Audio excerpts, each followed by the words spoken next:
დილამშვიდობისა. ეს პირველი არხია თქვენ უყურებთ გადაცემას პირადი ექიმი მარი მალაზონია სურდო თარგმანით. როდესაც ჩვენ ამა თუ იმ ორგანოზე ვსაუბრობთ, ყოველთვის ვითვალისწინებთ მის როლს ყველა დანარჩენ ორგანოთა მუშაობაში, რა როლს ასრულებს და რაც მთავარია. ჩვენ ყოველთვის გვახსოვს, რომელი ორგანოები შეიძლება აღმოჩნდნენ სადირიჟორო პულტთან ახლოს. მე შემთხვევით არ მაქვს დღეს ეს ჯოხი, იმიტომ რომ დღეს ჩვენ საუბრობთ ორგანოზე, რომელიც ანატომიურად არც თუ ისე დიდია, თუმცა როგორც ენდოკრინოლოგები ამბობენ, არც ისე პატარაა. როგორც ჩვენ წარმოგვიდგენია, როგორც ჩვენი პედაგოგი ბატონი დავით მეტრეველი გვეუბნებოდა ხოლმე, ძალიან ხშირად უნდა დავხედოთ საკუთარი ცერის საფრთხილე ფალანგს და გავიხსენოთ, რომ ეს ორგანო სწორედ ამ ზომის არის, მაგრამ უზარმაზარ სამუშაოს ასრულებს. დღეს ჩვენ ფარისებრი ჯირკვალზე ვსაუბრობთ. ძალიან ლამაზი პეპლის ფორმა აქვს, ძალიან მნიშვნელოვან როლს ასრულებს ნებისმიერი ორგანოს მუშაობაში, ნებისმიერ ასაკში და რატომ შეიძლება ოპერაციული მკურნალობა მისი იყოს აუცილებელი და მით უფრო ინოვაციური მეთოდით, ამაზე ვისაუბრებთ დღევანდელ ჩვენ სტუმრებთან ერთად ჩვენი კონსილიუმის ფარგლებში, მაგრამ ვიდრე ამ თემაზე ვისაუბრებთ, მე მინდა გადავინაცვლო სწორედ იმ ზონაში, სადაც მე ვხვდები ხოლმე სტუმრებს და შესაბამისად სტუდიაში მოვიწვიო დღევანდელი ჩვენი კონსილიუმის პირველი მონაწილე, რომელიც გახლავთ ონკოქირურგი, პროფესორი ბატონი ლევან რამიშვილი. მოგზავნით ბატონ ლევან. დილამშვიდობისა. სასიამოვნოა თქვენი სტუმრობა. მით უმეტეს რომ მე უნდა მოგილოცოთ. პირდაპირ აქედან დავიწყებ. მე ყოველთვის ძალიან მიხარია კოლეგების წარმატება და მით უმეტეს წარმატება, რომელიც სულ რამდენიმე ქვეყნის კოლეგებს ხვდათ წილად. ამიტომ თქვენ აი ამ განსაკუთრებული სტატუსით გმასპინძლობთ. მოკლედ გითხარით, რა მოხდა ისეთი, რის გამოც მე გილოცავთ თქვენ? იცით რა არის, ძალიან ისეთი ისტორიული დღე მოხდა ჩვენი ქვეყნისთვის და ეს ისტორიული დღე რამ ხრივ იყო, რომ ოპერაციული მიდგომა ფარისებრი ჯირკვალთან დაკავშირებით ყოველთვის იყო აქმული ღია მეთოდთან და ღია ჩარევასთან. ანუ მაყურებელს რომ ვთქვათ, გავჭერით უბრალოდ. კანზე განაკვეთით, მაგრამ დაიწყო ახალი ერა ფარისებრი ჯირკვლის ქირურგიაში, რომელიც მოიცავს მის ენდოსკოპიურ ქირურგიას. ანუ კისერზე განაკვეთის გარეშე. და საერთოდ კანზე განაკვეთის გარეშე. ამ მეთოდს ქვია ენდოსკოპიური თიროიდექტომია ტრანსორალური მიდგომით. რთული სახელი, კი, რთული სახელი, მაგრამ მარტივად რო ავხსნათ. კერძოდ ოპერაცია პირისრუდან. პირისრუდან მიდგომით, ან პირის ლორწოვანზე განაკვეთით. დეტალებს თქვენ მოგვიანებით აგვახსნით, ბატონ ლევან. მე არ მინდა რომ უცბად ყველა დეტალი გავამხილოთ, იმიტომ რომ ძალიან ბევრი საკითხია, რომელზედაც მოგვიწევს დღეს ჩვენ მსჯელობა. მე მინდა გთხოვოთ, დაიკავოთ თქვენი ადგილი კონსილიუმის მაგიდასთან, დაბრძანდით აი სავარძელში და მე მინდა მოვიწვიო სტუდიაში კიდევ ერთი მონაწილე ჩვენი დღევანდელი კონსილიუმის. იგი გახლავთ ენდოკრინოლოგი ბატონი კობა ბურნაძე, რომელიც აი ამ პროცესის შესახებ ცოტა უფრო ზოგადად მოგვახსენებს. მოგზავნით ბატონ კობა, დილამშვიდობისა. დაბრძანდით. თქვენ არ ხართ ჩვენთან სტუმრად პირველად, მაგრამ დღეს ჩვენ საუბრობთ. დიახ, სასიამოვნოა თქვენი კიდევ ერთხელ სტუმრობა, თუმცა ჩვენ მოდით ზოგადად ვუთხრათ მაყურებელს, ფარისებრი ჯირკვლის დაავადებების სტატისტიკა როგორ იცვლება? ჩვენ ყოველთვის ვამბობდით, რომ საქართველო არის ენდემურად საყურადღებო ზონაში, ანუ ზონაში, სადაც ნიადაგში წყალში ბუნებრივად არ არის იოდი. ამის გამო ფარისებრი ჯირკვალი ყოველთვის იყო ის ორგანო, რომელიც პროფესიონალების, ექიმების ყურადღების ცენტრში ხვდებოდა. მაგრამ დღევანდელ რეალობას რომ გადავხედოთ და საქართველოს პოპულაციას, როგორია ფარისებრი ჯირკვლით ავადობის ტენდენცია? ის შემცირდა ერთ ადგილას გაიყინა თუ მაინც არის მატების ტენდენცია? მოგეხსენებათ თვითონ მეჩიყვი, ეგრეთ წოდებული, ეს არის ხარხული ტერმინი, რომლის ქვეშაც მოიაზრება ძალიან ბევრი დაავადებები. უბრალოდ ხალხში გავრცელებულია ეს ტერმინი და რომელიც აღწერს მთლიანად ამ დაავადების სიმძიმეს. თვითონ ფარისებრი ჯირკვის დაავადებები ჩვენი დიაგნოსტიკური საშუალებების დახვეწილი და ახალი ტექნოლოგიების დანერგვის გამო მოხდა თვითონ ფარისებრი ჯირკვლის და სხვა დაავადებების დიაგნოსტიკური უფრო გაფართოება. ამიტომ თვითონ სტატისტიკურად გამოვლინება აი ამ დაავადებების თანამედროვე ტექნოლოგიების გამო შედარებით გაიზარდა. ანუ რეალურად მხოლოდ შესაბამისად პრევენციაც შედარებით უფრო მაღალია, იმიტომ რომ ეს გამოვლენილი დაავადებები გვაქვს ჩვენ შემთხვევები, როდესაც საკმაოდ პატარა კვანძები, თქვათ 3 მმ-იანი 4 მმ-იანი კვანძები, როდესაც გვაქვს კიბოს აგრესიული შემთხვევები, გამოგვევლენია ეს შემთხვევები და პრევენციული ზომებიც მიგვიღია, როდესაც გვაქვს საკმაოდ ისეთ დაბალ ასაკთან საქმე, თქვათ 18 წლის, 16 წლის მოზარდებში და ამ პრევენციის გამო ეს პრევენციული ღონისძიებები მიგვიღია და აბსოლუტურად გამჯანმრთელება ყოფილა 100%-იანი. ბატონ კობა, თქვენც დაიკავეთ თქვენი ადგილი კონსილიუმის მაგიდასთან, დაბრძანდით და კონსილიუმის კიდევ ერთი მონაწილე უნდა მოვიწიოს სტუდიაში. იგი გახლავთ ენდოკრინოლოგი, ბატონი ზურაბ რობიტაშვილი. დილამშვიდობისა, ბატონ ზურაბ, მობრძანდით, დაბრძანდით. მოგესალმებით. სასიამოვნოა თქვენი სტუმრობა. ბატონ ზურაბ, ჩვენ თქვით იმ სიახლეზე, რაც ქირურგია შეეხება.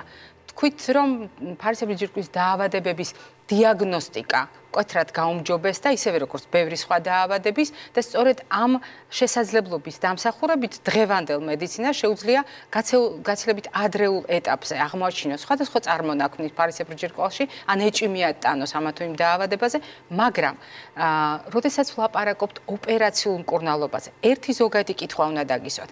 ფარისებრი ჯირკვლის დაავადებების შემთხვევაში ოპერაციული ქირურგია, ანუ ქირურგიული მკურნალობის შესახებ გადაწყვეტილება ხშირია, ხშირად ჭირდება პაციენტს ქირურგიული ჩარევა. მოგახსენებთ, ქალბატონო მარი, შემდგომში დაუბრუნდებით წინა კითხვას იოდებისთან დაკავშირებით, შემდგომში როდესაც მაგიდასთან ვიქნებით, კვანძოვანი ჭირკვლის საკმაოდ გაიზარდა. მაგალითად, მე შემიძლია მოგიყვანოთ ესეთი მონაცემები ამერიკის ქირურგთა ასოციაციის, აი 65 წელს იყო 100,000 კაცზე 4.5%. 2009 წელს უკვე ეს პროცენტი გაიზარდა 14.3-ჯერ. კვანძოვანი ჭირკვები საკმაოდ მატულობს. ეს შესაძლებელი არის მიზეზი ალბათ ის, რაც ბატონმა ლევანიმ და ბატონ კობამ მოგახსენეთ, რომ გაიზარდა მისი სადიაგნოსტიკო ის. ულტრასონოგრაფია. უკეთ ვეძებთ ულტრასონოგრაფია. მე წვრილი ასპირაციული ნებსით ბიოპსია, იმიტომ რომ ადრე იყო პალპაცია. პალპაციით ჩვენ შეგვიძლია დავიჭიროთ კვანძების მხოლოდ 3-7%. ულტრასონოგრაფიით დავიჭერთ კვანძების 20-76%-ს, მაგრამ ერთი პალპირებული კვანძიდან, როგორც არის კვანძოვანი ჭირკვის მართვაში, შეგვიძლია ჩვენ უკვე ნახოთ 20-56% მეორე კვანძი. რაც შეეხება კვანძოვანი ჭირკვის ქირურგიულ მკურნალობას, ეს არის ქალბატონო მარი, თქვა ძალიან კვანძოვანი ჭირკვის მართვა, ეს არის ძალიან საპასუხისმგებლო და რატო? არის კვანძები, რომელიც არის სასწრაფო საოპერაციო, ავტოსებენი სიმსონი, არის კვანძები, რომელიც არის საოპერაციო, მაგრამ არასასწრაფო და არის კვანძები, რომელსაც უნდა დინამიკაში დაკვირვება. ანუ პერიოდულად, რაღაც ორ თვეში კი არა, რაღაც პერიოდულად არის ანთებითი კვანძი, რომელიც პატრაოდება ქრება ხოლმე და მე ჩვენ გვბრალდება, აი, იმ ექიმა კვანძი გამიქრო და სულებიას ვეუბნებით. ჩვენმა მასწავლებლობა ესეც გითხრათ, პათოდათომეტროლოგია, ჟევრობა, კვანძებს რო ვაქრობთ, აკი არ ვიჯდებოდეთ, კაც ნობელის პრემია გვექნებოდა. მაგრამ ერთ-ერთი გამოკვლევის მეთოდი ეს არის წვრილი ასპირაციული ნებსით ბიოპსია. მაგრამ სადაც კვანძა ვინახავთ, გავიქცეთ და ეგ ბიოპსია გავაკეთოთ, იქნება სასწაული და რიგები და ამიტომ ჩვენ ვალდებული ვართ ენდოკრინოლოგები. მე ვიძახი კლინიკის ენდოკრინოლოგებს, არა ქირურგებს, რომ ვალდებული ვართ ბიოპსია გავაკეთოთ იქ სადაც აუცილებელია და არ გავაკეთოთ სადაც არ არის აუცილებელი. ჩვენ გვაქვს პაციენტის მიმართ როგორც მორალური, ასევე იურიდიული პასუხისმგებლობა. ამიტომ ეს არის კრიტერიუმებია უკეთ ჩამოყალიბებული და ძალიან ბედნიერები ვართ, რომ ჩვენი კლინიკის რამდენიმე ექიმაც მიიღო მონაწილეობა ეროვნული გაიდლაინის კვანძების მართვის შექმნაში. აქ არის მნიშვნელობა კვანძის ზომები, კვანძის კონტურები, კვანძის შიგნით არსებული მდგომარეობა შეიძლება ჩამოთვალო. ჩვენ უკვე მაგიდასთან ვილაპარაკეთ, მაგრამ საკმაოდ გაიზარდა სხვათა შორის ამაზე ქონდა ლაპარაკი, საკმაოდ გაიზარდა კვანძოვანი ჭირკვის ოპერაციული მკურნალობის აუცილებლობა. მობრძანდით, დაიკავეთ თქვენი ადგილი კონსილიუმის მაგიდასთან, მეც დავიკავებ, იმიტომ რომ ტრადიციულად ჩვენს კონსილიუმში რამდენიმე პროფილის ექიმი მონაწილეობს ხოლმე, ანუ ჩვენ ერთსა და იმავე პრობლემას სხვადასხვა პროფესიის და სხვადასხვა სპეციალობის ჭრილში ვუყურებთ. ვიდრე უშუალოდ თემაზე გავაგრძელებთ საუბარს, ჩვენ უკვე მოგწერა თავისი შეკითხვა მაყურებელმა, ჩვენ ასე ვიქცევით ყოველთვის, ვირჩევთ ერთ კითხვას, რომელიც შეიძლება განვაზოგადოთ და ამისათვის ჩვენ ახლა ვნახავთ იმ შემთხვევას, кейსს რომ ვეძახით, რომელიც მაყურებელმა მოგწერა და რომელზეც რეალურად ელოდება პასუხს. მან დასვა რამდენიმე შეკითხვა და სწორედ აი ამ კითხვებზე პასუხს ელოდება ჩვენგან. ასაკი 29 წლის, სქესი, მდედრობითი, საქმიანობა, დიზაინერი, ავადმყოფობის მოკლე ისტორია. 9 წლის წინ გათხოვდა, თუმცა დღემდე არ ყავს შვილი. ქორწინების პირველ 5 წელიწადში რამდენჯერმე ჰქონდა თვითნებური აბორტი. მიზეზის ზებნაში ფარისებრი ჯირკვლის გამოკვლევაც ჩაიტარა და 3 კვანძი აღმოაჩინა. მიუხედავად იმისა, რომ ჩივილები არ ჰქონდა. 2 წლის წინ გაიკეთა ოპერაცია და ახლა ჰორმონს იღებს ყოველდღიურად.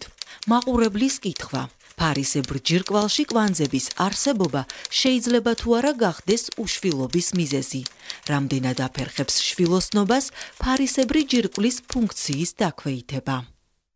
მოდით სწორედ ამ უკანასკნელი კითხვებიდან დავიწყოთ და ვთქვათ, აფერხებს თუ არა შვილოსნობას ფარისებრი ჯირკვლის ფუნქციის დაქვეითება და შეიძლება თუ არა კვანძები საზღვრელი ყოფილიყო უშვილობის. ბატონ ზურაბ, მოდით. დიახ, იმიტომ რომ მე ბატონ ლევანთან სხვა კითხვა მაქვს, კი ბატონო. მე მინდა ვთქვა, რომ ქალბატონი მარი იყო თავიდან ენდოკრინოლოგი და უკვე წამოსცა გიპოთეროზე თქვა, რაზეც მე უნდა უპასუხო და მე მინდა ვთქვა, რომ საქართველოს ენდოკრინოლოგთა სკოლამ დაკარგა ძალიან დიდი წარმომადგენელი, იმიტომ რომ იყო ბატონი ვაჟას, ბატონი დათომეტრეულის მოწაფე როგორც ჩვენ და, მაგრამ რასაც ჩვენ ვაკეთებთ კაბინეტებში, ტელევიზიით გვეხმარება ნუტრიციოლოგია, ცნობილი ნუტრიციოლოგი. რაც შეიძლება ის ზუსტად წამოწა. კვანძები არ იწვევს უშვილობას. თავარია წამოწათ ქალბატონი გიპოთირეოზი. უშვილობის ერთ-ერთი მიზეზი არის ფარისებრი ჯირკვლის ფუნქციის დაქვეითება. ერთ-ერთი მიზეზი და არა ერთადერთი. გასაგები ან მადლოსანი ვერ სრულდება, ან ორ სრულდება, მაგრამ მუცელი მომწყდა, როგორც თქვა, რამდენჯერმე ქონდა თვითნებური აბორტი. თუ არ და ჯვარი წერია მუცლის მოშლას, ბავშვი რო დაიბადება, ხო გინდა რომ შთამომავალი ნორმალური იყოს. ამიტომ არის ქალბატონი მარი ორსულობის ტრიმეს სპეციფიური თირეოტროპული გორმონის ნორმები. იმიტომ რომ მანდილოსანი სანამ დაორსულდება, უნდა იყოს ენდოკრინოლოგის მეთვალყურების ქვეშ, რომელიც არის ფარისებრი პათოლოგია. ბატონ კობასთან კონფერენციაზე მithქვია ხოლმე ჩვენ ბექი პაციენტებს ვეუბნები უჩემოთ არ დავორსულდეთ. ანუ ჩვენ უნდა გქონდეთ მანდილოსანი, როდესაც გაიგებს რომ ორსულად არის, უკვე 4 კვირა მინიმუმ ორსულად არის. მაგრამ მე შეთხოვნ მქონია თბილისელი გოგო მოვიდა 18 კვირისა გაიგო რომ ორსულად არის. საერთოდ გადავირია. ამ დროს ორსულობამდე თირეოტროპული გორმონი თავისი ნორმები აქვს, მაგაზე შეიძლება ვილაპარაკოთ. როგორც კი დაორსულდება, ძალიან ჩვენ უნდა მივხედოთ მას, ესე იგი პირველ ტრიმესში. ის არის ძალიან, იმიტომ რომ ემბრიოგენეზი, ონტოგენეზი მასში ყალიბდება, როგორც უცხოელი ექსპერტები, ენდოკრინოლოგები გვეუბნებიან, პირველი 4-8 კვირა ძალიან საფასურისგებლო, პირველი ტრიმესტრი, იმიტომ რომ მასში ყალიბდება ფარისებრი ჯირკვალი. რა თქმა უნდა, მეორე და მესამე ტრიმესტრი. აქ მე რაც ქალბატონმა მოგცა შეკითხვა. თვითონ კვანძები არ იწვევს უშვილობას, მაგრამ მე არ ვიცი ბოლომდე არ არის კითხვა დასმული, იმიტომ რომ ოპერაციაზე არავინ არ წავიდოდა თუ არ გამოიკვლეული იყო ფარისებრი ჯირკვლის ფუნქცია, იმიტომ რომ მე შემხედრია, რომელმაც რეგიონის ძალიან კარგი ექიმი, რომელმაც გააკეთა ეგრეთ წოდებულ შხამიან ჭიყდა თირეოტოქსიკოზე და რეანიმაციაში მასვე კონსულტანტი ვიყავი, ბატონ დათომეტრეული იყო ჩვენი კათედრის გამგე, კლინიკის დირექტორი და რომელსაც იქ უკვე თირეოტოქსიკური ყლის გამო მე მკურნალობდა. გასაგები, ამიტომ კვანძი თვითონ პირდაპირ პასუხს გავცემ. კვანძოვანი ჭიყვი არ იწვევს თვითონ უშვილობას, მაგრამ ფუნქციის შეცვლა ერთ-ერთი მიზეზი არის უშვილობის. მოდით ოპერაციას დაუბრუნდეთ. ამ შემთხვევაში ქალბატონი სვამს კითხვას, მან უკვე იცოდა, როდესაც იტარებდა პროფილაქტიკურ გასინჯვას, რომ აღმომიჩინესო 3 კვანძი. მართალია არ ზომებზე გვწერს, არც ხასიათზე გვწერს, არც ფარისებრი ჯირკვლის ფუნქციაზე იმ მომენტისათვის, მაგრამ გვწერს, რომ გაუკეთდა ოპერაცია. როდესაც არსებობს კვანძოვანი ჭიყვი, როგორი ოპერაცია შეიძლება ჩატარდეს, ბატონ ლევან? აქ ოპერაციებზე არის საუბარი, ჯერ ალბათ ეს კვანძები იყო იმ ზომის, რომ მას ეს ოპერაცია ქირურგმა ალბათ განახორციელა, ხო? ამ ზომებს თავის კრიტერიუმები აქვს, რომელიც არის საოპერაციო და რომელსაც არ არის. ალბათ ის იყო ამ კრიტერიუმებს აკმაყოფილებდა. არ შეეხება ხა ოპერაციებს. ოპერაცია არის ადრე კეთდებოდა ფარისებრი ჯირკვალზე ეგრეთ წოდებული ენუკლეაციები, რაც გულისხმობდა მხოლოდ ამ კვანძის ამოღებას. ეს მეთოდი ერთგვარად უკვე ისტორიაა უკვე, ანუ პრაქტიკაში აღარ გამოიყენება. აქ საუბარი არის მხოლოდ და მხოლოდ ეთნოსებიანი დაავადებების დროს ან ერთი წილის ამოღება, ლობექტომია, ან თითქმის ფარისებრი ჯირკვლის ამოღება. ანუ დაყოფილია ორ ნაწილად, ხო ეს ოპერაციული ჩარევა. ამ ქალბატონს ალბათ ან ერთი ტიპის ოპერაცია აქვს, ან მეორე განხორციელებული. აქ საუბარი არის რაზე? თუ მას აქვს ლობექტომია და დარჩენილი არის ფარისებრი ჯირკვლის მეორე წილი. ის მეორე წილის ფუნქციური მდგომარეობა დღევანდელი არის თუ არა მასში კვანძები, ხო? არის თუ არა სათანადო ჩანაცვლებითი თერაპია. ანუ საკმარისად იღებს თუ არა ჰორმონს, ხო?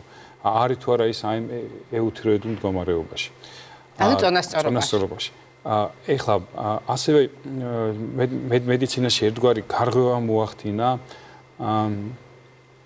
გენური მუტაციების შესწავლა, რაც ძალიან ესეთი ეხლა აქტუალურია და ვიტყვიან აი ფარისებრი ჯირკვლის ქირურგია გენური მუტაციის შესწავლის გარეშე ფაქტიურად წინ უკვე ვეღარ მიდის. ანუ ქირურგია რა შეცვალა? არის სპეციფიური გენები, რომლის მუტაციის არსებობა ან არარსებობა განაპირობებს შესაბამისი ოპერაციული მასშტაბის ჩარევას. ეს ძალიან საკვანძო საკითხია, ხო? საკვანძო საკითხია არა იმ მომენტისთვის, არამედ პროგნოზულად, თუ შემდგომ რა იქნება და შემდგომ პაციენტს თუ როგორ უნდა უმკურნალოთ. მე მომეწონა ძალიან თქვენი პასუხი. ჩვენ პაციენტის მდგომარეობას ვაფასებთ არა მოცემულ მომენტში, თქვათ ბატონმა ზურაბმა როგორც ბრძანა, როგორია ფუნქცია, თქვენ როგორც ბრძანეთ, ანუ ოპერაციული ჩარევის მასშტაბი, არამედ რას ველოდებთ მომავალში. მოდით მაყურებელი გველოდება ვუპასუხოთ.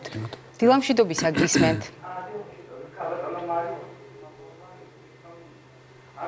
მადლობა. ძალიან დიდი მადლობა. ერთი იცით ფარისებრი ჯირკვალი რამოდენიმეჯერ გამოვიკლია წლების მანძილზე. ეს არის მრავალობითი კვანძი. მე არ მინდა ახლა ზუსტად წაგიკითხოთ რა არის და როგორ არის, მაგრამ ერთი რამ მაინტერესებს, მკურნალობ ერთ-ერთ აკადემიკოსთან, ეს არის ფიტოთერაპევტი.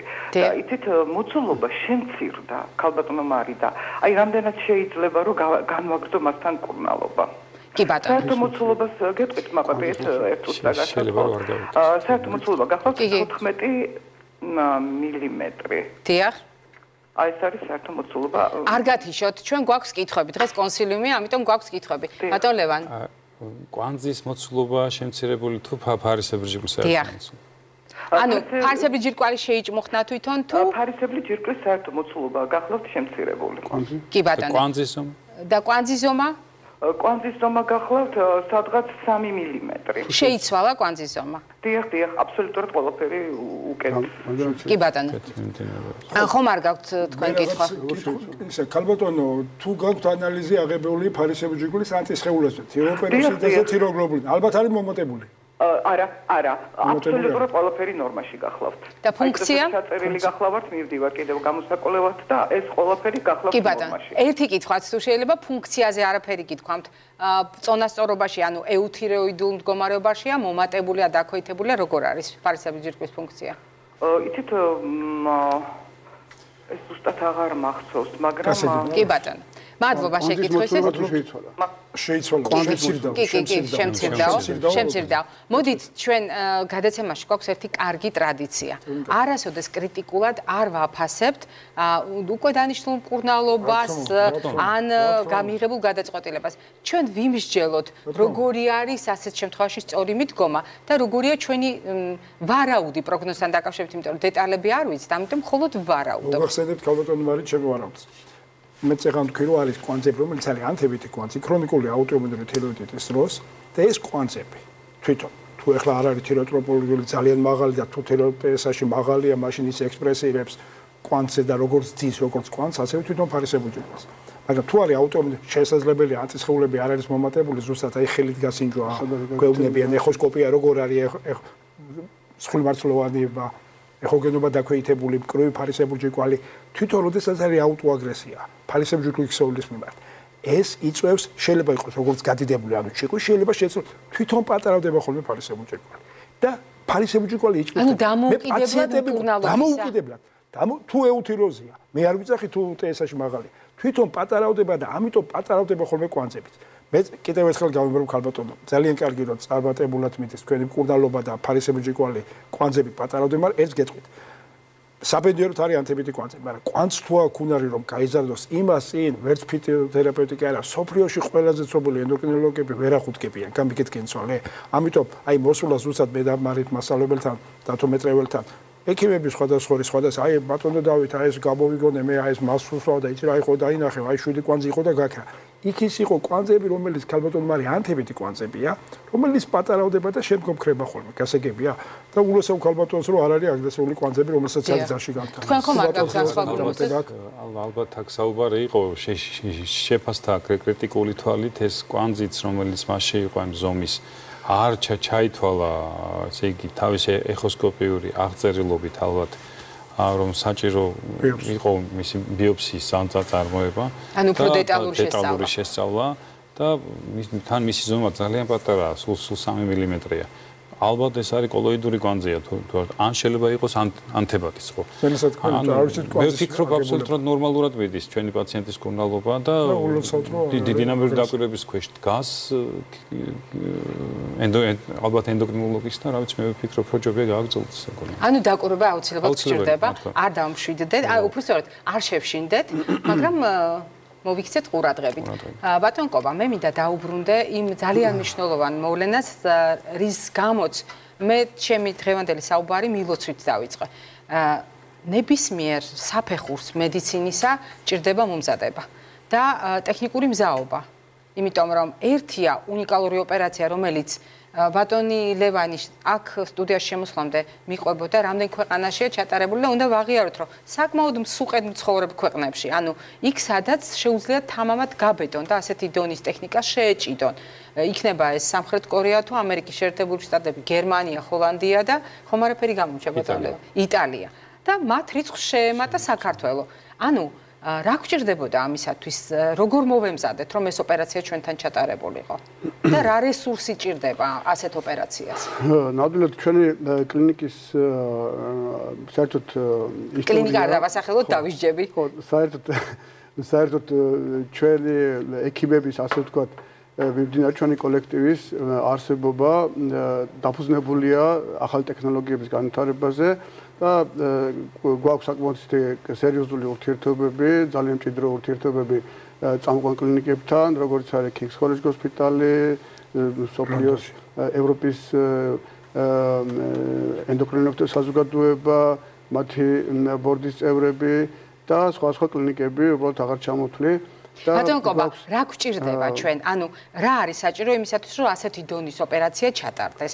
გასაგებია, რომ ბატონ ლევან რამიშვილია საჭირო, ეს გასაგებია, მაგრამ კიდევ რა გვჭირდება? ამისათვის არის მატერიალურ-ტექნიკური ბაზა, რომელიც არის საკმაოდ მნიშვნელოვანი და პლუს კიდევ ინტელექტუალური რესურსი, რომელიც ყველაზე ძვირადღირებულია და ყველაზე სანთლისაძებია. მაღალ ტექნოლოგიურ ქვეყნებში აღჭურვილობაზეა ლაპარაკი, აქ სერიოზული აღჭურვილობა. საკმაოდ სერიოზული აღჭურვილობა საჭირო, იმიტომ რომ ეს არის იმდენად დეტალური და სკრუპულოზური ენდოსკოპიური საშუალებები, რომელიც თუნდაც ერთი საშუალება ეს არის ნეინო მონიტორინგი, რომელიც აკეთებს თვითონ ხმის იოგის დეტექციას ოპერაციის მსვლელობის დროს და ანუ ამოწმებს ხმის იოგი რა მდგომარეობაში ხო ხარ ვარ დავკარგ პერიოდულად ხდება აი დეტექცია აი ამ ნერვის როდესაც მიუახლოვდება დანა აი ამ ნერვს იწყება სპეციალური ხმის გამოსცემს რომელიც თითქმის მთელ საოპერაციო შეკრებილ კლინიკაში ისმის ანუ ეს ბგერები ისმის მთელ კლინიკაში ძალიან კომფორტულია თვითონ ექიმისთვისაც და პაციენტისთვისაც კი ბატონო ამიტომ დასულია პაციენტი აქ არის საკმაოდ ისეთი მნიშვნელოვანი ელემენტები დაცვისათვის იმიტომ რომ რა თქმა უნდა ჩაერიო ისე რომ რაღაცა არ გაგირთულდეს რაღაცა არ დააძლევს ამ საკითხს ჩვენ დაუბრუნდებით ახლა ბატონ ლევანს მინდა ვკითხო თქვენ ბრძანეთ რომ არა კისრის გაუჭრელად, ანუ როგორც ამბობენ ხოლმე, კისერი გადამიჭრეს, ხო? არა განაკვეთის გარეშე, უბრალოდ კანზეც კი არ არის ჭრილობა, ხო? ეს იმას ნიშნავს, რომ ჩვენ რაღაცა ეშმაკობა ვისწავლეთ, ისეთი, რომ ფარისებურ ჯირკვალთან მივდივართ, მაგრამ არ გვჭირდება პირდაპირი განაკვეთი. მაყურებელს ახლა საშუალება ექნება გამოსახულება ნახოს ეკრანზე და ბატონი ლევანიც აგვიხსნის ამას ყველაფერს. ბრძანეთ ბატონ ლევან. აი სწორედ აი ანიმაცია წარმოქმნილი, სადაც აღწერილი არის ფარისებრი ჯირკვალთან მიახლოების უმოკლესი გზა კანზე განაკვეთის გარეშე. აი ეგ უყურეთ ანიმაციაში დახატული არის პირის ღრუდან თუ როგორ შეიძლება კერძოდ პირის ღრუს ლორწოვანიდან, კარიბჭის ხრიდან განაკვეთით, კერძოდ კბილების წინ განაკვეთით ხდება გაჭრა, აი ამ კანის ფაფლეთის აშრევება და ისე მიახლოება ფარისებურ ჯირკვალთან. მას სჭირდება შესაბამისი აპარატურა, ხო, რომელსაც აი ეს ენდოსკოპიური აპარატურა, ძალიან ნაზი, ძალიან ფაქიზი, მისი ერთ-ერთი შემადგენელი ნაწილი არის სწორედ ეს ნეირომონიტორინგი, რომელიც ამ ნეირომონიტორინგის გარეშე ოპერაციის გაკეთება არის აბსურდი, ფაქტობრივად ბრმა დაკეთებ მაშინ და დიდი შანსია რომ პაციენტ ზიანი მიაყენო, ოპერაცია ვერ შესრულდეს და ასე შემდეგ, ხო? ამ ფაქიზი ენდოსკოპიური ოპერაციებით აქ ასევე აი უყურეთ გასათვალისწინებელი არის ის რთული ანატომიური აგებულება, სახეზე რაც არის ეს არის ნერვები, ეს არის არტერიები, სიზარღვები, კუნთები. ანუ ფარისებრ ჯირკვალზე ანატომიაში როდესაც ეს უკვე სისხლძარღვოვანი და ნერვული ქსელია. ანატომიის წავიკითხავთ წერია ფარისებრ ჯირკვლის პროქსიმალური ნაწილი, დისტალური ნაწილი. აი ეს ქირურგიული მიდგომა ამ ანატომიის თვალთახედვა საერთოდ უკუღმა აღენებს. რომელი აქვს პროქსიმალური და რომელი აქვს დისტალური, რომელია თავი და რომელი ბოლო. ამიტომ გააჩნია თუ საიდან მიუდგებით ჩვენ ამ ფარისებრს. ანუ საკითხ საიდან შევხედავ ბატონო. მაგრამ მე მაქვს ასეთი კითხვა, ვიდრე ამ საკითხზე ვსაუბრობთ, მე ბატონ ზურაბთან მექნება შესაბამისად შეკითხვა. როდესაც ჩვენ ვლაპარაკობთ ინოვაციურობაზე, როდესაც ჩვენ ვლაპარაკობთ ოპერაციული ჩარევის ახალ მეთოდიკაზე. რასაკვირველია, ყველა დამეთანხმება უპირობოდ, ამას არ ჭირდება სამედიცინო განათლება, რომ ესთეტიკური თვალსაზრისით ეს არის მონაპოვარი და საზოგადოება, რომელიც გარკვეულწილად ნიღბავს სხვადასხვა ქალბატონები სამკაულს იყენებენ, თქვათ, აქსესუარს იყენებენ, იმიტომ რომ შენიღბონ და ასე შემდეგ. დიახ, ანუ გარდა ამ ესთეტიკური თავისებურებისა, აქ კიდევ რა არის ის უპირატესობა, რომელიც გათქმევინებს, რომ დიახ, სამედიცინო თვალსაზრისით და ასევე არის. ესთეტიკა არის ძალიან, ვიტყვიან, პირველ საფეხურზე აქ დგას, ხო? ახალ ხედავთ და წარმოიდგინეთ ახალგაზრდა ქალბატონს, როდესაც გაკეთებული აქვს ოპერაცია და კისერზე მას განაკვეთი აქვს. აი, რამდენადაც ატრამბული ზაფით არ უნდა გაკერო, რამდენადაც ნაკერი არ უნდა დააწეპო ეს ჭრილობა. პატარა ვიწრო ნაწიმური მაინც რჩება და ვიზუალური მხარე ვიღაცას თვალი გაექცევა აქ. შეხედავს, ხო? გარუჯვის მერე ყველანი გამეთანხმებით დეპიგმენტაზე იქ სხვანაირი ზოლია, დიახ? ხო, ამას ძალიან წამყვანი ისეთი აქტუალური მნიშვნელობა აქვს მithmetes ახალგაზრდა ქალბატონებში. კიდევ რა უპირატესობა აქვს? პოსტოპერაციული რეაბილიტაციის პერიოდი. მოკლეა? მოკლეა. მეორე დღეს პაციენტი სახლშია. აი მეტყველების თვალსაზრისით ძალიან მომეწონა ბატონმა კობამ ბრძანა რომ ხმა მთელს კლინიკაში გვესმისო. ანუ ჩვეულებრივ შეუძლია დატვირთვის საუბარზე მას არანაირი პრობლემა არ აქვს პრობლემა არც სასაკვების მიღებაზე, არც მეტყველებაზე. დაყვანილი არის ნულზე. ყველა იმ პრევენციული საშუალებებით, რასაც ჩვენ ოპერაციის წინ პაციენტს ვუტარებთ და ვამზადებთ. და პაციენტი არის, ვიტყვიან, აი ქართულებების ალბათობა დადის მოზე. პაციენტი მეორე დღეს არის სახლში, ჩვენ ესე ოპერაცია, როდესაც გავაკეთეთ მეორე დღეს ჩაგვერთო, მეორე დღეს კონფერენცია გქონდა ეს დიდი და უშუალოდ პირდაპირ ეთერში ჩაგვერთო პაციენტი და მიესალმა ფართო საზოგადოებას და ნახა ხალხმა რომ აქტიური იყო და კი ბატონო. ჩვენ ახლა გვაქვს სიახლის ბლოკი. სიახლე ძალიან საინტერესო კვლევას ეყრდნობა, კვლევას, რომელიც ფარისებრი ჯირკვლის ფუნქციის მართვაში საკვების როლზე მოგვითხრობს, რომელი პროდუქტები ამ თვალსაზრისით მნიშვნელოვანი ჩვენმა უცხოელმა კოლეგებმა რა ბრძანეს და მე ჩვენ გავაგზავნებთ კვების ბლოკში უკვე ჩვენ სტუმრებთან ერთად.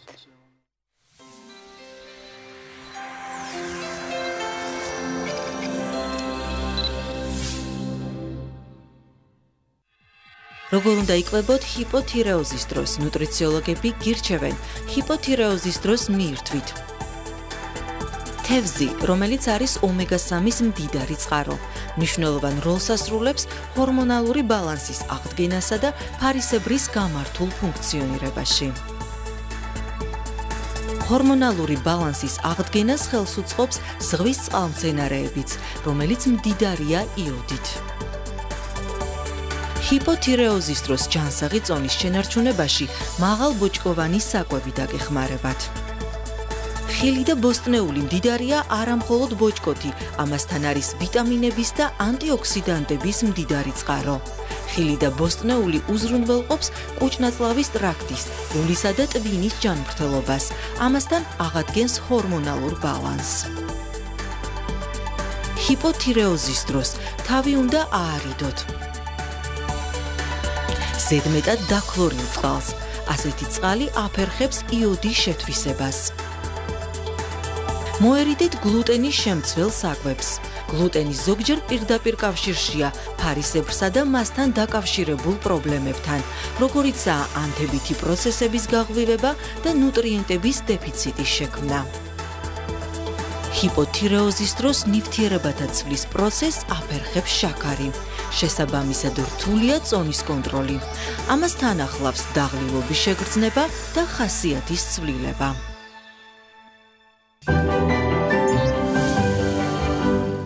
ჩვენ ვიდრე კვების ზონიდან გავაგრძელებთ, მაყურებელი გველოდებოდა ამ დროის განმავლობაში, მოდით ვუპასუხოთ. დილამშვიდობისა, გისმენთ?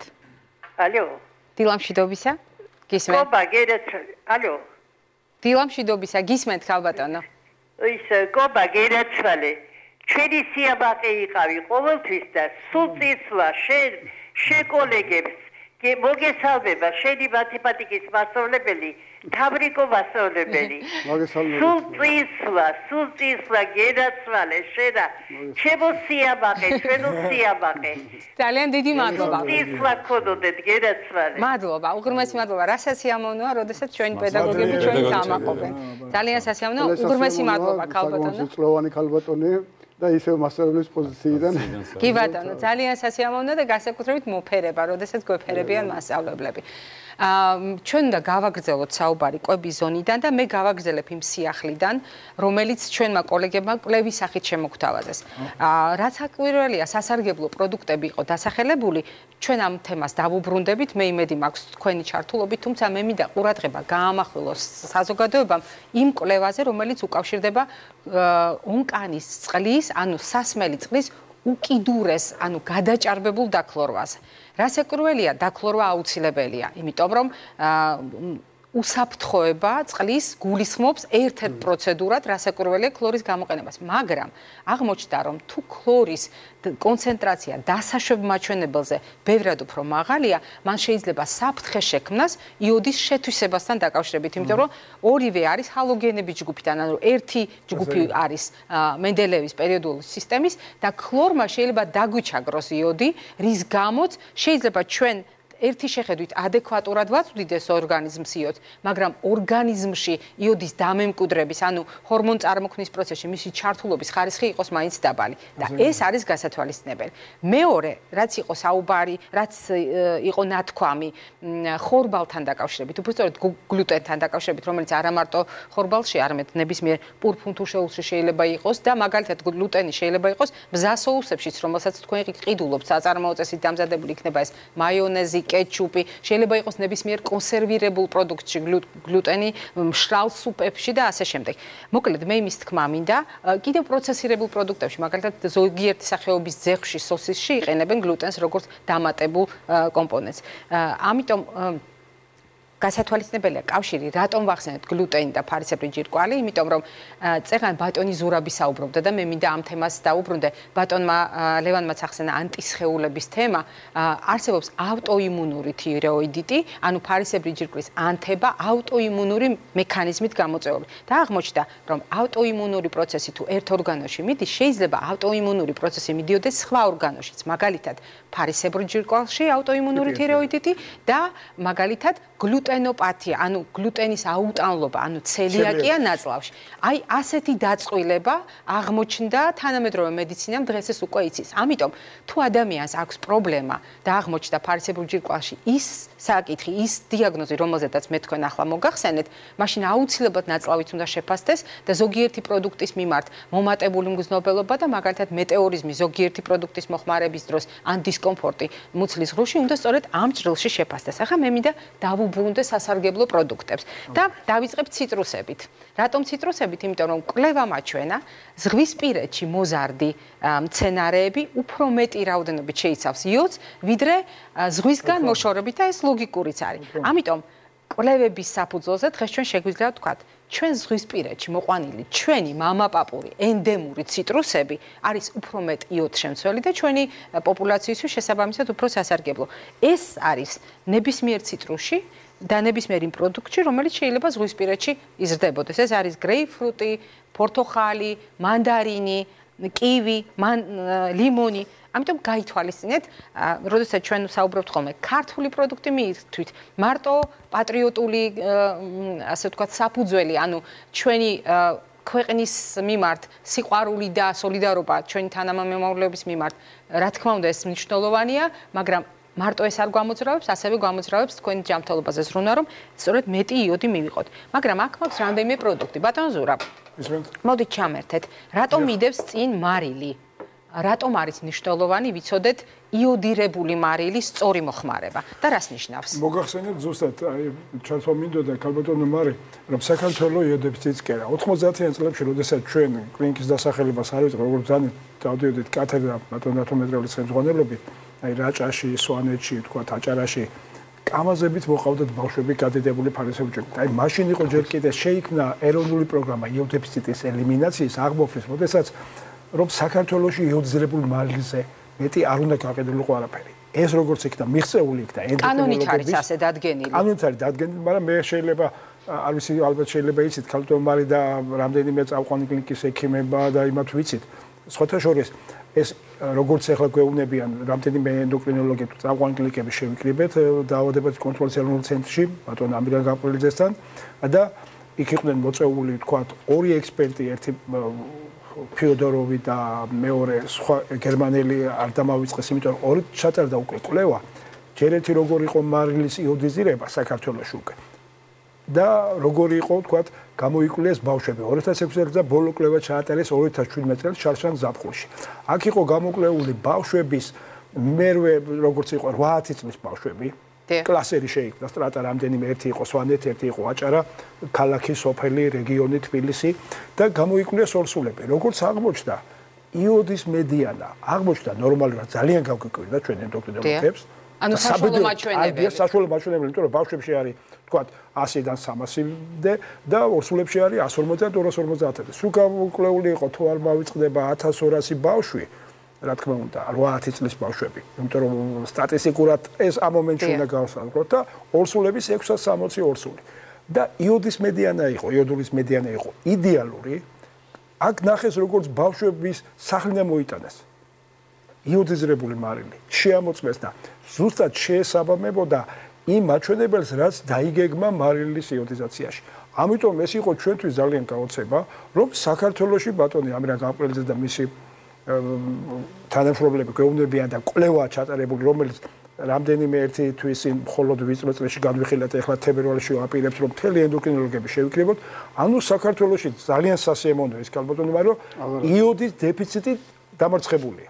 ზოგიერთ შეიძლება სკეპტიკად უყუროთ, მაგრამ ეს კვლევა მაჩვენა უცხო იუნისეფის მიერ ჩატარებული კვლევა მაჩვენა. ამიტომ თუ საქართველოში იოდეფიციტის ის, მე როგორც გითხარით, აი კამაზებით მოყავდათ ბავშვები გადიდებული ფარისებრი ჯირკვლით, კაცო რეგიონებში, აჭარაში, სვანეთში და რაჭაში. მაგრამ ახლა თუ ეს ბავშვები გამოიკვლიეს აჭარაშიც იმას, იქ პატარა განსხვავება იყო იუდორიაზე, მაგრამ თავარია ნორმაში ჯდებოდა. მაშინ ჩვენ ენდოკრინოლოგებმა უკვე სხვა მიდგომები უნდა ვნახოთ, როგორც ბავშვების განვითარებაში, ასევე ორსულების მოვლენაში. დიახ, და ჩვენ დავთქვათ, მე უბრალოდ მაყურებელს შევახსენებ, რომ იოდიზირებული მარილი, არაიოდიზირებული მარილი საქართველოს კანონმდებლობით მხოლოდ აფთიაქში შეიძლება შევიწყდინოთ და გაყიდვაში არ უნდა იყოს კანონმდებლობით, რაც შეეხება იოდიზირებულ მარილს, თუ თქვენ გამჭვირვალე ჭურჭელში თავახდილი დიდხანს გაქვთ პირდაპირ მზის სხივების ზემოქმედების ქვეშ ან ჰაერთან ხანგრძლივი კონტაქტით ჩათვალეთ რომ მასში იოდი პრაქტიკულად აღარ დაგჭირთ. ამიტომ ძალიან ფრთხილად უნდა შეარჩიოთ ჭურჭელი, სწორად უნდა შეარჩიოთ და სასურველია რომ სამარილი იყოს თავდახურული და გაუმჭვირი. დუღილის პერიოდში ბოლოს დავაყაროთ. დიახ, მზაკერტს უნდა დავაყაროთ და არა მარილი მარილად კი გამოდგება, მაგრამ იოდი აღარ ვარ. კი ბატონო. და თევზზე, როდესაც ვლაპარაკობთ, მე სიამოვნებით შეგახსენებთ, რომ ზღვის პროდუქტების ჩართვა ყოველდღიურ რაციონში უმნიშვნელოვანესია. არ დაგავიწყდეთ, რომ იოდი რძის პროდუქტებს შორის ყველაზე მეტი არის ყველში, არა მაწონში, არა რძეში, არა ყველში, ისევე როგორც მასში არის დიდი რაოდენობით კალციუმი, ფოსფორი, D ვიტამინი და კიდევ მინდოდა მეთქვა, რომ როდესაც ჩვენ ვლაპარაკობთ სეზონურ პროდუქტებზე, მაგალითად ზაფხულში აღმოჩნდა, რომ ზაფხულის პროდუქტებიდან მე მგონი მაყურებელს მოეწონება ეს ფაქტი გაუხარდება, მარწყვი შეიცავს გამორჩეულად დიდი რაოდენობით იოდს, იმიტომ რომ ნიადაგთან ახლოს არის და მაქსიმალურად რაც შეუძლია იღებს იოდს. ბატონო? ნიგოზი, მაგრამ ნიგოზი მაინც იცით რა მთელი წელი ვიყენებს და სეზონური პროდუქტებიდან ესეთი მოულოდნელი მაჩვენებელი. ცოტა ალერგიულია და ხული მოსა. ისე მარწყვზეც გვაქვს ხოლმე ასეთი რეაქციები. დიახ. აუტოიმუნურ დაავადებებზე თუ შეიძლება მე მოგახსენებთ და ცელიაკია და ის და ჩვენი კლინიკის მე და კარგი ის მოგახსენოთ, თქვა რა არის აუტოიმუნური დაავადებები თუ შეიძლება რომ ეს განმოვითაროთ. მოკლედ უნდა ვთქვათ, დიახ. მოკლედ გეტყვით რომ არის მთელი წყება, როდესაც ადამიანის ორგანიზმის წყება ზოლად სავის ორგანიზმის წინათ. ეს არის მთელი შეიძლება იყოს ერთად მაგალითად აუტოიმუნური თიროიდიტი ტიპი 1 შაქრიანი დიაბეტი არის ბრძოლა ფარისებრი ჯირკვლის მიმართ და არის პანკრეასის მიმართ. აი ზუსტად იყო ესეთი სიტუაცია ჩვენ კლინიკაში არ ვიზახი კლინიკის დასახელება და ექიმის დასახელება არის თუ არა უპრიანი არ ვიცი, მაგრამ ახალგაზრდა ექიმი, რომელსაც მე სამისოს იმას ვხედავ დავსხედავ, ტიპი 1 დიაბეტით ეს გოგონა, რომელიც მოვიდა ჯერჯერობით მოსაწერებლება იცით, როდესაც იქ C-პეპტიდი საერთოდ 0-ია, ძალიან თამაშობს, გახდა, ვერის მასპრობა და პათოზურა როგორ მოვიქცეთ. მივედით ჩვენ მაშინ უცბად და რა თქმა უნდა ჩავთეთ მეგობრები, კარგი გასტროენტეროლოგები, მაღალი დონის და არ მინდა გვერდასახელს ვიტყვი, დადგიდა ცელიაკია. როგორც კი ამ ცელიაკიას უკუნვალეთ, ეს გოგო ახლა რომ მოდის ხოლმე მე აბსოლუტურად იდეალურად არის შაქრების მოგიწესრიგდა. დიახ.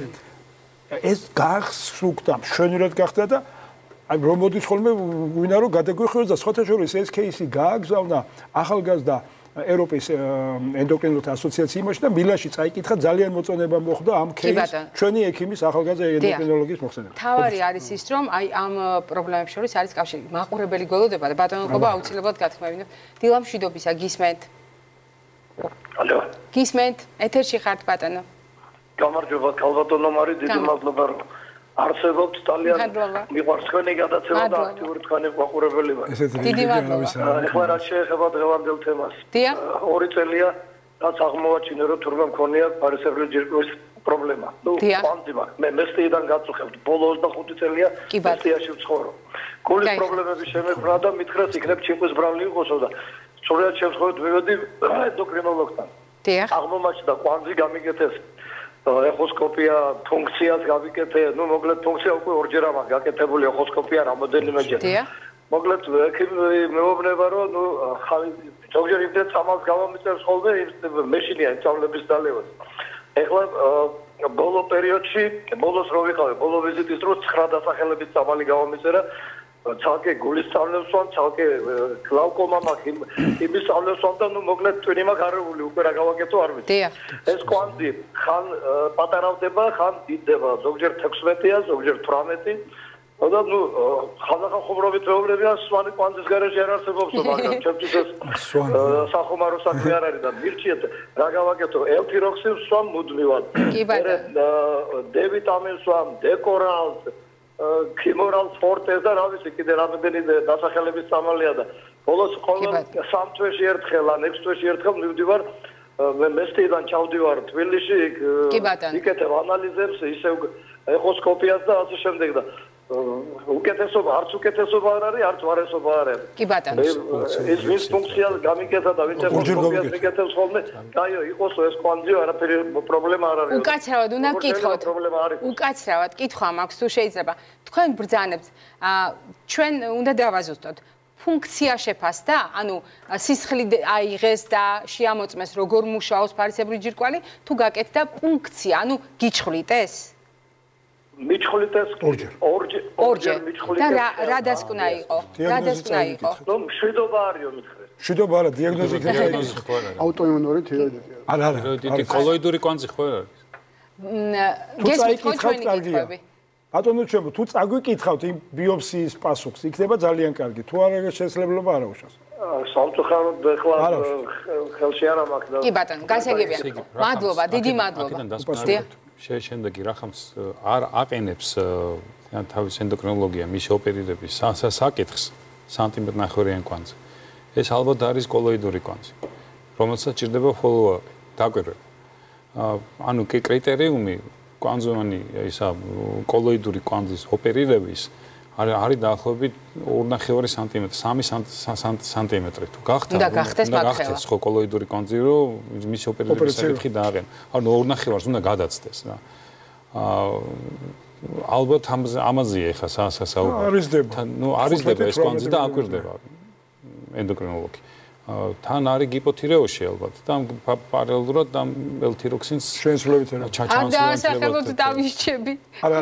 მაგრამ ერთი შეიძლება დავამატო მე რომ სამწუხაროდ პაციენტი გავიდა, ჩვენი მეგობრები ძალიან კვალიფიციური და გალაქტბილისში კარგი ენდოკრინოლოგები არიან და მის ენდოკრინოლოგს შეიძლება, ხო, არ შეიძლება, მაგიტომ ლაპარაკობ მე, ამიტომ ერთადერთი მაგბატონს უნდა უთხრა რომ იყოს კარდიოლოგის დაკვირვების ქვეშ, იმიტომ რომ იმის დამიხედვით კვანძის დროს წესაში როგორ უნდა ქონდეს ასაკთან მნიშვნელობა აქვს თანხლები დაავადება გასაგებია სულ მაგას გვეჩიჩინებიან უცხოელი ექსპერტები ჩვენი მასწავლებლები და ჩვენ ახალგაზრდებს ვეჩიჩინებით რომ არ გააკეთო წესაში სუპრესია ისე არ გააკეთო რომ მოციმციმე არის მის შეტევით წავიდეს პაციენტი ანუ ისი არ დავაქვეთოთ ანუ იყოს მეთვალყურების ქვეშ ენდოკრინოლოგის და კარდიოლოგის რომ როგორც აღნიშნა გულის პრობლემაც მაქვსო და დაანჩენდეს უკვე მისი გლაუკომაც ანუ ჩვენ გვესმის ადამიანის ორგანიზმში არ არის ხოლმე ერთადერთი პრობლემა ან არ არის იზოლირებული პრობლემები ზოგჯერ ერთდროულად რამდენიმე პრობლემა არსებობს და სამწუხაროდ გვიხდება ხოლმე რამდენიმე პრობლემის ერთდროულად მკურნალობას რაც ავტომატურად მედიკამენტების სიას ზრდის კიდევ ერთი მაყურებელი ბატონ კობა თქვენ გნებავდეთ თქმა მე მინდოდა ცოტა მოგვიანებით ქლორთან დაკავშირებით საკმაოდ ისეთი ელემენტია რომელიც ჩვენი კლინიკის სტატისტიკიდან გამომდინარე არის ესეთი სისხლის გაზების ანალიზი, სადაც მითითებულია ყოველთვის იქ ქლორის რაოდენობრივი მაჩვენებელი.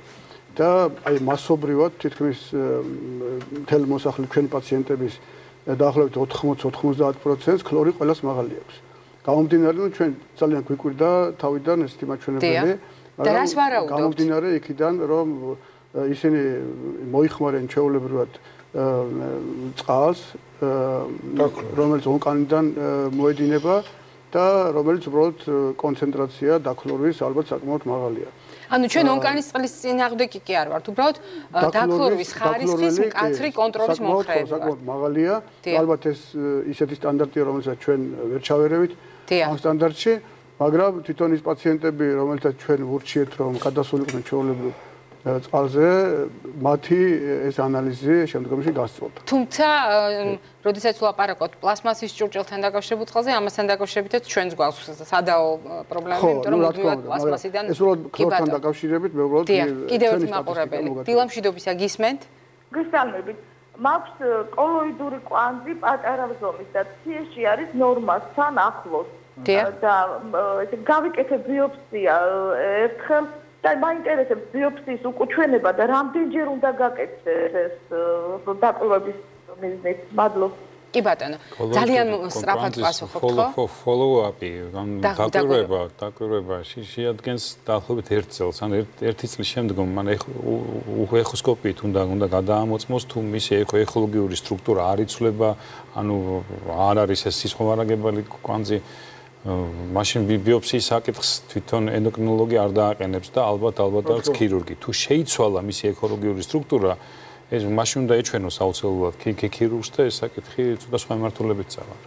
კი ბატონო. პატრას დავუმატებ, ქალდომარი, განმეორებით ბიოპსია როგორც არის გაიდლაინები, გვეუბნება რომ თუ კვანძი მოცულობაში იზრდება 50% და ორი ზომა მაინც იზრდება, ვთქვათ 2 მმ და მეტი, მაშინ გააკეთე ბიოპსია. მის ენდოკრინოლოგს ეწოდება თუ დადის და ამიტომ როგორც ბატონ ლევანი თქვა, თუ არიზდება და ის არ იცვლება სტრუქტურა, არაფერი ბიოპსია არ არის საჭირო. უბრალოდ დაკვირვება დინამიკაში, follow-up. დიახ. და TSH-ი აქვს მომატებული მაყურებელი Facebook-ზე გვწერს. არ აქვს კვანძი, არ არის ფარისებრი ჯირკვალი გადიდებული. ანუ ზომა, ფორმა, ყველაფერი უცვლელია. ბატონ ზურასთან. კი ბატონო. ხო, რა შეესაბამება ქალდომარი. ზუსტად მაგას ვლაპარაკობთ ჩვენ როგორც გვასწავლეთ ჩვენი მასწავლებლებმა. შენცვლები თერაპია საჭირო. ანუ ფარისებრი ჯირკვლის ფუნქცია უნდა გამოვასწოროთ. 1. ბავშვებში სხვა არის, ორსულებში სხვა არის, ასაკის მიხედვითაც სხვა არის. 60 წლამდე TSH-ი სხვა უნდა ქონდეს, 60-70-მდე TSH-ი სხვა ფიზიოლოგიური მაჩვენებელი და 70 წლზევით არის TSH-ი სხვა ფიზიოლოგიური მაჩვენებელი. ანუ თუ ჭირდება შენცვლები თერაპია. ეს ტიტრაციას უკვე აქ ვერ დავიწყე მე შორიდან, მე წეგან თქვენ თანამშრომლებში ლაპარაკობდი. პაციენტებს მე პირადად ვიბარებ ხოლმე წელიწადში ორჯერ, ნოემბრის ბოლოს, დეკემბრის დასაწყისში რომ დაუწეროს ამ თრიზოსზე და მაისის ბოლოს რომ დაუწეროს ზაფხულისზე. თან როდესაც არის აუტოაგრესია და აუტოიმუნური თიროიდიტი, ძალიან ფრთხილად უნდა ხოლმე დოზის ტიტრაცია, მომატება დაკლება, იმიტომ რომ ეს არის ანტისხეულები, მაგალ უცბად მოუმატებს ვიღაცა დოზას TSH ჩამოვარდება დაბლა, ვიღაცა შეუძლებს TSH ჩავარდება, მაგლა და პაციენტი გადარებულია TSH-ი ხარვალი ხანოლია. ამიტომ ენდოკრინოლოგი, კვალიფიცირებული ენდოკრინოლოგი მივიდეს ჩვენ კოლეგებთან, მეგობრებთან და ტიტრაციას გააკეთებენ ისე რომ ფუნქცია იქნება ნორმა და იქნება ჯანმრთელი. და ერთი რაღაც მინდა გითხრათ, მანდილოსების უცხოელი ექსპერტებმაც გითხრათ, ესე არის, სულ ლამაზები იყოთ, კარგები, 25 წელს აქეთ ყველა მანდილოსანმა მინიმუმ ერთხელ მაინც უნდა გაიკეთოთ ზამთარში თეროტროპული გორმონი TSH. ქალბატონი გვწერს ასევე Facebook-ზე 51 წლის არის, რომელსაც მენსტრუალური ციკლი აღარ აქვს. შეუწყდა 1 წელია, ანუ რეალურად 40 წლის ასაკში. 41 წლის არის ამჟამად, მაგრამ ანამნეზი არის 41 წლის, ანუ რეალურად 40 წლის ასაკში. კონსულტაციის შემდეგ გაირკვა, რომ აქვს ფარისებრი ჯირკვალი, დიფუზური ჭიყვი აქვს, TSH-ი აქვს 5 და ანტისხეული ნორმაში, რატო გაკეთდა ანტისხეულები ეტყობა, მაინც იყო რაღაცა ეჭვი ამასთან დაკავშირებით და ქალბატონი გვეკითხება, შეიძლება თუ არა მენსტრუალური ციკლის შეწყვეტა უკავშირდებოდეს ფარისებრი ჯირკვლის აი ამ მდგომარეობას? შესაძლებელია უკავშირდებოდეს, ამიტომ რა შეესაქმეა? ენდოკრინოლოგმა უნდა მოაწესრიგოს როგორც ფარისებრი ჯირკვლის ფუნქცია და იმის გამიხედვით, როდესაც ფუნქცია იქნება ნორმალური, შემდგომში თუ ისე დარჩა მენსტრუაცია, იმიტომ რომ ერთ-ერთი მიზეზია, თქვა მენსტრუალური ციკლი და უშვილობის ფარისებრი ჯირკვლის ფუნქციის დაქვეითება. მე უნდა მივიმართოს კვალიფიცირებულ რეპროდუქტოლოგს, გინეკოლოგს, რომელიც გაარკვეს ეს ფარისებრი ჯირკვლის ბრალი იყო თუ მისი პრობლემა. და აქ ასევე უნდა გავითვალისწინოთ, რა თქმა უნდა, ეს არ არის ჩვენი პროფილი, მაგრამ მე უბრალოდ ვისარგებლებ წამყვანი სტატუსით და ქალბატონს ვეტყვი, რომ როგორც წესი ფასდება ხოლმე და ეს ძალიან კარგად იციან გინეკოლოგებმა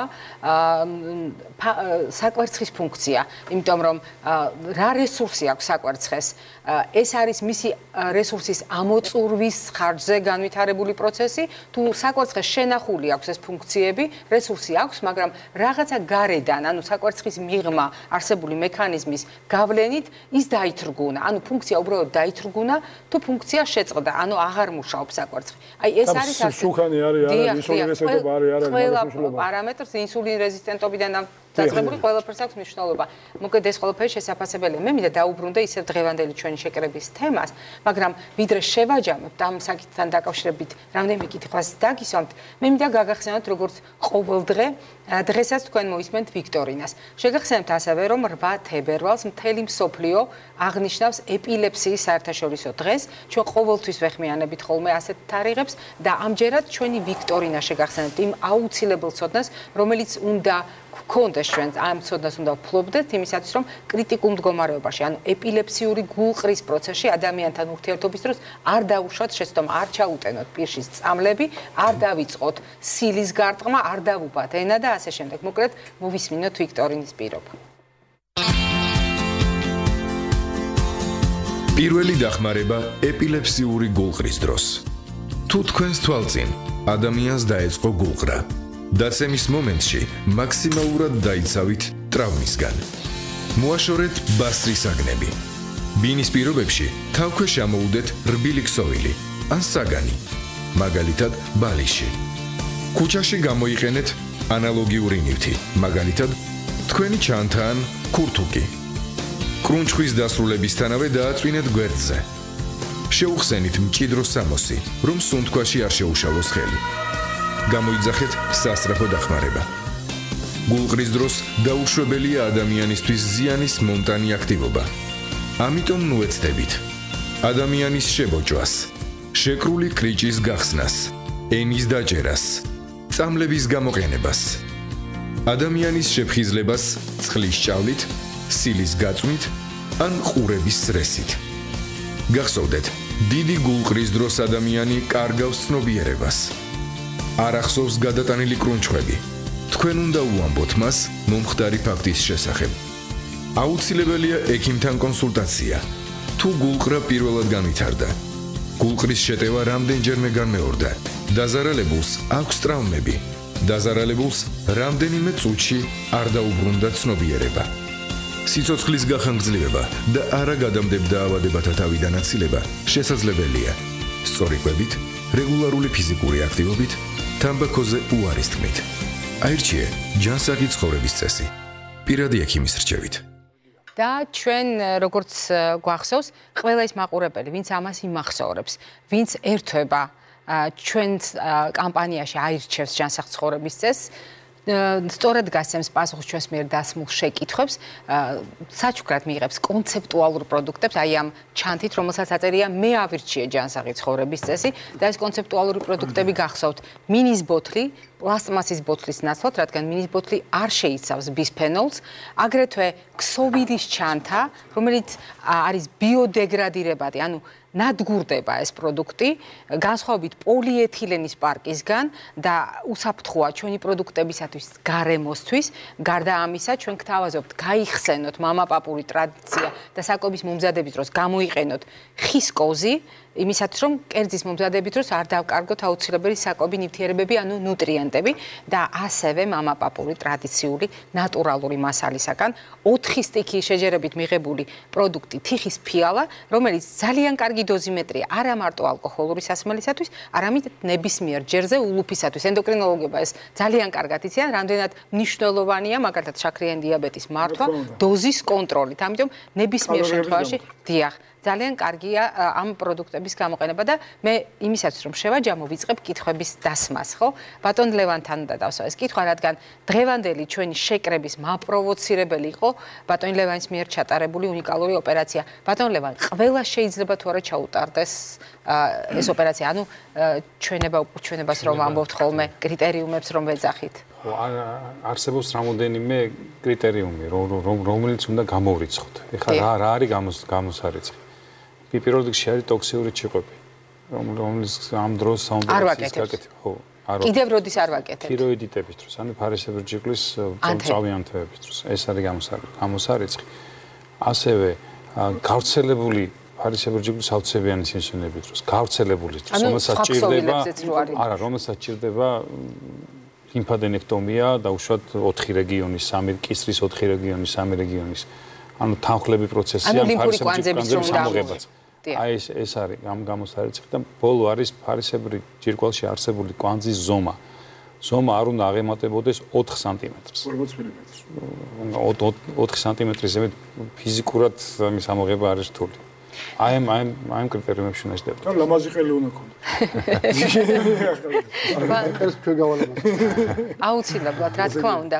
ბატონ კობა, როდესაც ჩვენ ამ ოპერაციაზე ვსაუბრობთ, თქვენ ბრძანეთ მზაობის და ტექნიკური აღჭურვის აუცილებლობა, თუმცა ასევე ვისაუბრეთ უპირატესობებზე. ანუ კიდევ რა უნდა გაკონტროლდეს? გასაგებია ხმას ოპერაციის დროს ვაკონტროლებთ. გვაქვს საშუალება სწრაფად ჩაერთოს ადამიანი მისთვის ცხოვრების რიტმში.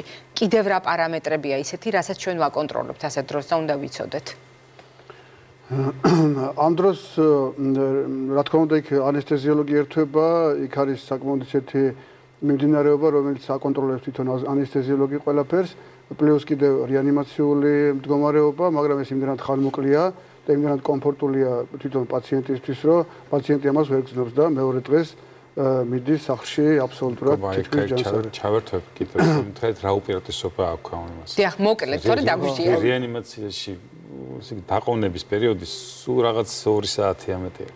დიახ, და მოკლედ ვიტყვი ძალიან ყველა ფარისებრი ჯირკვალის ოპერაციას აქვს ერთი გართულება ტრანზიტორული გიპოპარათირიოზი და ამ შემთხვევაში ჩემი პაციენტი ეს ვისაც ჩაუტარდა აბსოლუტურად ბატონლევან გამოიკვლიათ იონიზირებული კალციუმი და არის ნორმა და ერთი კვანძოვანი ჭიყვი არაფერი პრობლემა არ არის საქართველოში ენდოკრინოლოგი და ქირურგები არის ისეთი მაღალი კვალიფიკაციის რომ პრობლემას არ შეადგენს, რაც არ უნდა ამოვიდეს იქ. ბატონო ზურაბ, მე უნდა განვარტო, ანუ პარათირეოიდური პრობლემები რომ ახსენა, ბატონმა ზურაბ ხედულობაში ქონდა რომ ფარისებრი ჯირკვალთან აქ გვაქვს ორი პატარა წყვილი ფარისებრა ხო, რომელიც კალციუმის, ფოსფორის რას ზოგადად ჩვენს წყალმარილოვან ბალანსში მონაწილეობს.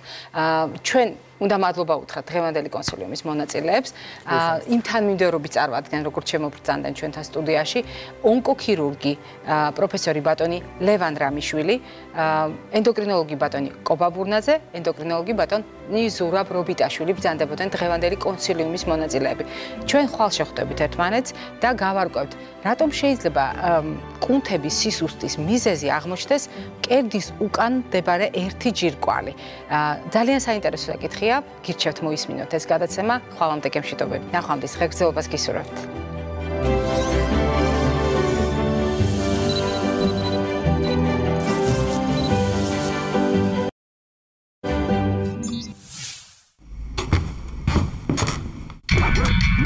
სამხრეთ კორეა 9:25 თებერვალი